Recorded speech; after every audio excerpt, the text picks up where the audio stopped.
Hey, what's up guys? Alex here with a new video, and today we're going to be talking about the Viltrox RF 85mm F1.8 lens.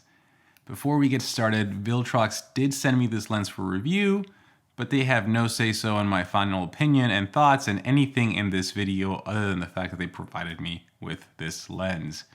I want to talk about three things in this video. I want to talk about image quality, autofocusing, and overall value, because this is a lens that costs $399 and undercuts Canon's RF 85 f2 by $200. So is it any good? Before we get started, we got to kind of call this out. There really is no third-party support for the RF system. I'm not sure if this is official or just speculation, but I've read online that Canon just hasn't released kind of their focusing algorithms and anything to really help third-party manufacturers make lenses, and that's why you don't see any. With other manufacturers like Sony, for example, they're very open with their technology, and you have manufacturers like Sigma and Tamron making absolutely killer lenses at killer price points for their system. Canon right now currently has, I want to say, 3 third-party lenses. Most of them are 85mm, so besides this Viltrox, you have the Samyang and Rokinon, and I believe one of those might be discontinued, if not both of them. And you also have a Rokinon or Samyang, I get them confused. I think you have a 16 or 15mm f2.8, but that's about it. So the third-party support is non-existent. So when I got this lens in my hand, I wasn't expecting anything good. I had reviewed the Rokinon 85mm f1.4, and overall I wasn't too impressed with the autofocusing, so I was really curious to see how this was going to perform. With that being said, let's get started. Image quality. This lens blew me away. If you know me and you know my style, I like to shoot wide open, which means I've shot this lens exclusively at f1.8 the entire time, and the images have been extremely sharp. Throughout the video, I will be putting up images I've taken with this lens and my settings, and you're gonna see that essentially most of them are shot wide open. The sharpness of this lens is just incredible. You really can't ask for more.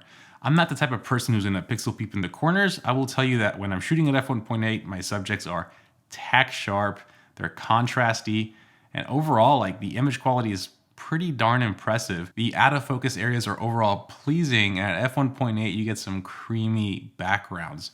So if you're looking for a sharp 85mm, you really can't go wrong with this one. And from a sharpness perspective, I can absolutely recommend this lens. Let's talk about focusing. Here is where the issues start to come up.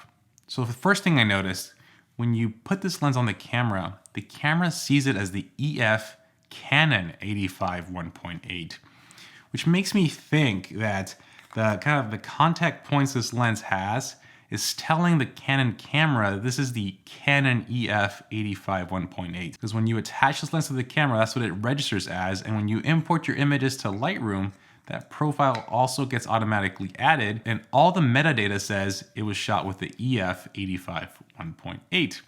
So I think here's how Viltrox might have reverse engineered its autofocusing. Again, I'm just purely speculating, but kind of all signs point to that.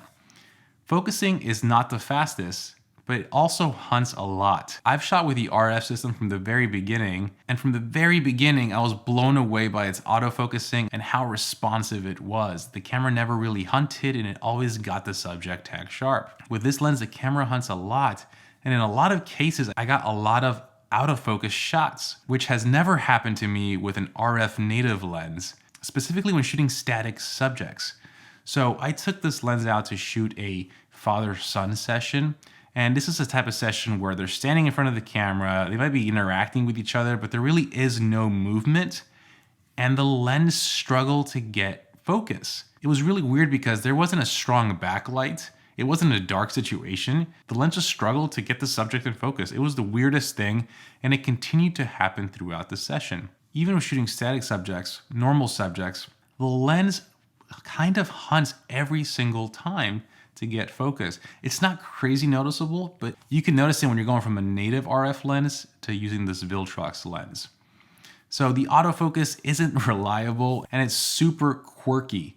Now, when it hits, but you just don't get that reassurance when using this lens that it's gonna hit or what it's gonna do because of its hunting. When I used the Rokinon 85mm, I experienced something similar where it would just hunt or pulse before it focused. Supposedly they fixed that with a firmware update. I'm not sure if Viltrox plans to release firmware updates or how they would do it, because it does register as the EF85 1.8, but focusing is definitely an issue. So, do I recommend this lens? And if I do, who do I recommend it for? It's tough because at $399 it undercuts Canon's RF 85 f2. And I want to say from an image quality perspective, they might be very similar. I will have to do a comparison side by side, but the photos you get out of this lens are extremely sharp. So is it worth it? And how could you use it? I will say this, if you are a working professional and you are shooting moments you can't redo, or you have to be quick, this lens is not for you. It's not worth saving the $200. Get a native lens. Now, if you're shooting as a hobbyist, or you're shooting things that you can always reshoot, that aren't moving too fast, that you can take your time with, at $400, the image quality you're getting out of this lens is flat out incredible if you can work around the autofocusing. So those are my thoughts, and I'm gonna say my review on the Viltrox RF 85 1.8 because as a family and portrait photographer, when shooting kids running around, when shooting families, I don't get to redo some of those natural candid moments, and I need a lens that's gonna just focus and hit every single time. So for me, I will not be using this lens in a professional environment. With that being said, let me know your thoughts down below if you've used this lens or what you thought of the images I put up. Also, let me know if you'd like to see this lens versus the RF 85 f2 because they are so similarly priced. But as always, guys, thank you for watching, and I will see you on the next one. Have a good one, guys. Peace.